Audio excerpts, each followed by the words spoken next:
Kaya nga na, medyo nasimulan ko na pero habol pa rin. Tara, gawa tayo ng sisig na masarap. Kaya nga na, primero ako nag-isa ng bawang at sibuyas. At saka puso ng manok na tinagtado na. Edi pag nag-isa na yung ilagay na natin ating lechong belly. Yan yung nilito ko kahapon na. Yan, tapos ilagay natin ng paminta. Soy sauce, toyo. Nor seasoning. Calamansi juice. Saka natin haluin na. Mabuti.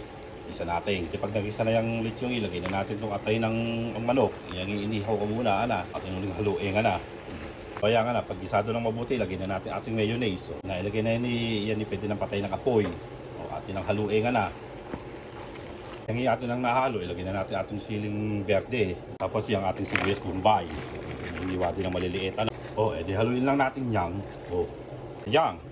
Luto na ang ating napakasarap na lechong sisig na. Ating tikman na ang ating sisig na napakasarap. Ayan nga, ang dami yan na. Panalo.